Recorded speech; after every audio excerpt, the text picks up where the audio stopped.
got to be ready. Give me a little bit of a feeling of what it was like to go up to the Temple Mount in ancient days. Well, the best comparison I can give, Yishai, is actually of the Hajj. Today, you ask anyone around the world, what is the greatest pilgrimage in the world? Everyone says the Hajj. But we know Hajj comes from the Hebrew word Chag. Chag Pesach, the holiday of Passover, Chag Shavuot and Chag Sukkot. The Jewish idea of a holiday wasn't just sitting and eating gefilte fish. It meant meeting with your family at the footsteps of Jerusalem, purifying yourself and washing away the dirt of the day, and ascending up to communicate with God. And that experience happened at the bottom of the city of David. Now, one of the greatest problems with what I'm saying is that even Josephus himself, the historian, says that he saw hundreds and thousands of Jewish people on the Temple Mount. Hundreds and thousands. Now, archaeologists asked for years. It's impossible for one reason. There were enough Jews, but there weren't enough mikvahs. Could you imagine hundreds of thousands of people going in and out of the jacuzzi at the local Jewish center? It's an impossible dream. It just can't happen. Look how much time it takes. Until 2004.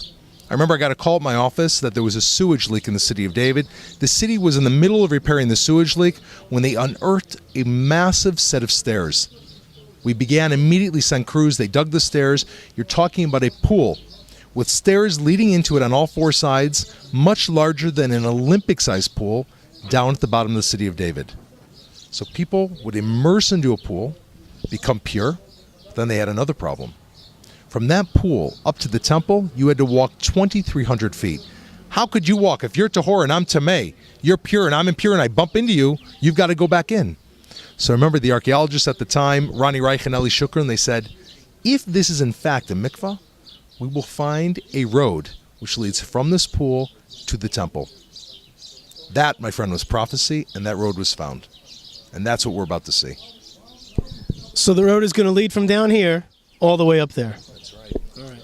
That road leads all the way up. We have pictures of it as the stairs carry up. We're in the middle of excavating the road. We've excavated about 350 feet of it.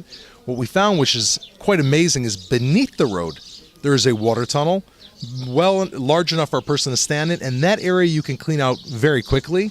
That is the section today that is going to take us all the way up from now to the floor stones of the Temple Mount, while over our heads we'll touch the stones of the road. So we're going to go underneath the road. Underneath the road of where our fathers and mothers 2,000 years ago walked up to worship years before Jesus, 600 years before Muhammad. Let's go. Doron, for the claustrophobics, this is starting to get a little tight here. We're standing on a north-south axis, and the walls are getting kind of squishy. Why are they squishy? What's to the south? What's to the north? First of all, Yishai, over your head is the Herodian Road. I'm going to show you the floor stones of the road in a few minutes.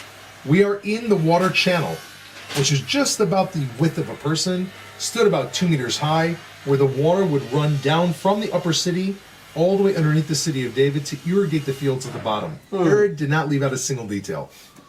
Now, there's no question when Herod built this, he also had something else in mind, which was that if the city should ever go to war again, this would be the underground matrix by which our fighters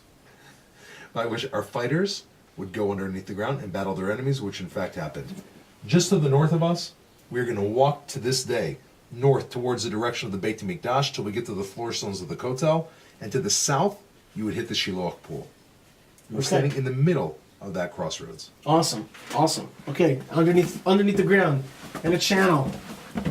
All right, let's do it. I understand that we're here in this water channel. That's right. There it is. Take a look. There it is. There's the water channel.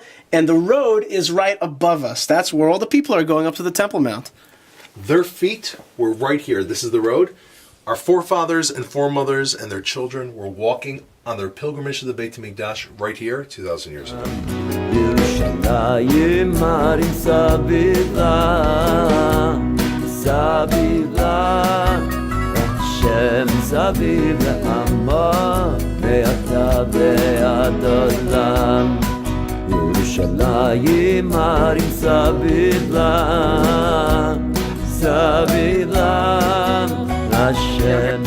Okay, we're here in the tunnels, and it's still getting a little bit tighter. Doron, how are you feeling here? Very close to you, Yishai. What is this thing?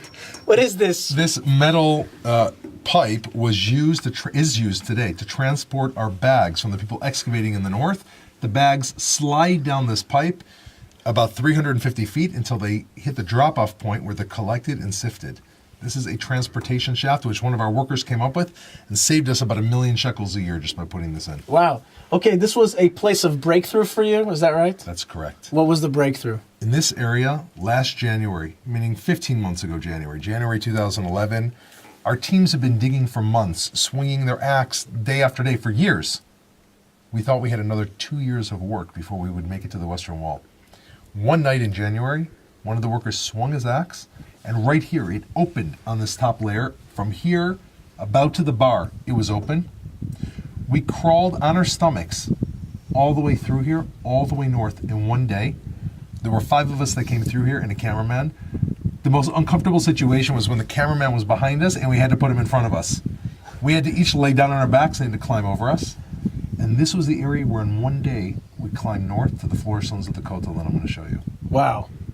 So this tunnel was kind of left, there was an air pocket or a space that did not get filled up over time, and you were able to get through it. Okay, it's still not so huge around here. Listen, it takes a real man or a real woman to make it up to the temple. Okay, let's keep going.